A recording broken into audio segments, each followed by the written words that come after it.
Shalom, shalom, shalom. Selamat pagi. Sejahteralah hidup kita kembali di hari ini. Amin. Kamis tanggal 5 Mei tahun 2022 adalah sebuah anugerah jika kita bisa berada di hari ini. Dan sama seperti Dia telah memberkati tidur malam kita, maka di sepanjang hari ini percayalah Tuhan pasti akan memberkati kita. Amin. Baiklah, seperti biasa, sebelum kita lebih jauh melakukan semua kegiatan aktivitas kita hari ini, izinkan kembali Tuhan bicara melalui pembacaan Alkitab satu hari satu pasal yang akan kita ambil dari pembacaan 66 hari bersama Yesaya. Dan hari ini kita telah berada di hari yang ke-6, maka kita akan membaca kitab Yesaya pasal yang ke-6 ayat pertama sampai dengan ayat yang ke-13.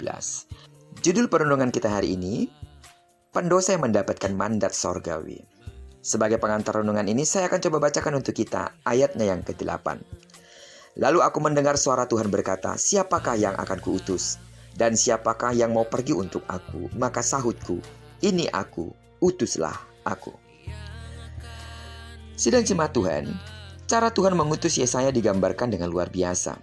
Dalam penglihatannya, Yesaya melihat Tuhan dan para serafim yang berseru tentang kekudusannya. Penglihatan itu menggentarkan hati Yesaya. Dengan penuh ketakutan ia berseru, celakalah aku. Sebab Yesaya menyadari bahwa dirinya berdosa dan tidak layak di hadapan Tuhan. Namun Tuhan sendiri yang berkenan melayakkan hambanya. Yesaya pun diutus menjadi nabi di tengah bangsa yang keras hatinya. Berjumpa dengan Tuhan adalah hal yang sangat istimewa, bukan? Namun tidak semua orang dapat bertatap muka dengan Tuhan. Musa sendiri hanya diperkenankan melihat punggung Tuhan. Di satu sisi, ada perasaan gembira saat Yesaya melihat Tuhan. Namun di sisi lain, ada perasaan yang mencekam dan menakutkan.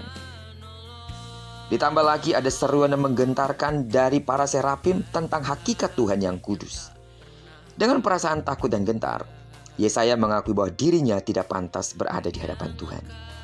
Yesaya pun mengakui bahwa dirinya hidup di tengah lingkungan yang najis bibir, dan ia pun tertular oleh kenajisan itu. Tuhan tahu kondisi Yesaya dan ia tidak mempersoalkan hal itu. Dengan cara yang ajaib, Tuhan menghapuskan kesalahannya dan mengampuni hambanya Yesaya. Kini Yesaya diminta untuk menjadi utusan Tuhan. Dengan kemantapan hati, Yesaya menyerahkan dirinya pada misi Tuhan. Ia menyatakan kesiapannya untuk menjadi penyambung lidah Tuhan dan untuk menyatakan penghukuman bagi bangsanya. Namun Yesaya bertanya sampai berapa lama berita penghukuman itu akan disampaikan.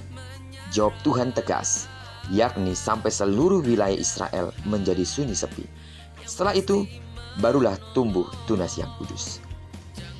Sidang jemaat Tuhan yang saya kasih dalam nama Tuhan Yesus, perenungan kita hari ini mengingatkan kita satu hal dan sebuah kebenaran bahwa dalam hal melayani, Tuhan tidak mencari orang saleh dan orang benar untuk mewujudkan kehendaknya di dunia.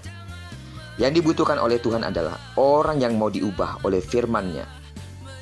Dan yang dibutuhkan oleh Tuhan adalah orang yang mau berkata, ya ini aku, utuslah aku. Bagaimana dengan saudara? Doa saya seluruh sidang jemaat Tuhan adalah saudara orang-orang yang sungguh-sungguh mau diutus oleh Tuhan. Melakukan apa saja yang bisa kita lakukan, baik di rumah Tuhan, di tengah-tengah keluarga, di masyarakat, dimanapun kita berada. Hendaklah kiranya kita semua dipakai menjadi alat kemuliaan-Nya. Amin. Jangan merasa hidupmu begitu terpuruk dan berdosa di hadapan Tuhan. Bukankah Ia adalah Allah yang Maha Pengampun? Yang jadi persoalannya adalah, maukah kita tetap hidup di dalam perkenanan-Nya? Dan dengan melayani Tuhan, kita menyerahkan hidup untuk tetap berada di dalam kekudusan-Nya. Karena pelayanan akan memampukan kita untuk menjaga kondisi hidup kita, menjaga kredibilitas kita sebagai seorang pelayan dimanapun kita berada. Dan kalaupun mungkin kita tidak dapat mengambil bagian dalam pelayanan, paling tidak kita menjadi berkat dimanapun kita berada.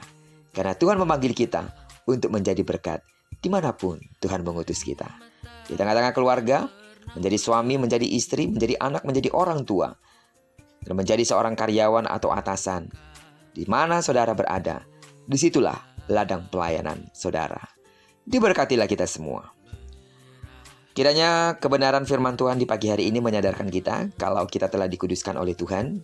Dan mari kita tetap menjaga kekudusan itu dan menjadi pelayan Tuhan dimanapun kita berada. Diberkatilah kita sepanjang hari ini dan digenapi firman-Nya yang berjanji bahwa apa yang dikerjakan tangan kanan dan tangan kiri kita dibuatnya berhasil, amin. Dan karena kita telah menyerahkan diri kita sepenuhnya kepada Tuhan sepanjang hari ini, maka dimanapun kaki kanan, kaki kiri kita melangkah, di sana pasti kemuliaan Tuhan akan dinyatakan. Diberkatilah kita bersama dengan orang-orang yang kita kasihi, serta bersama dengan orang-orang yang kita cintai, dimanapun mereka berada. Terpujilah nama Tuhan.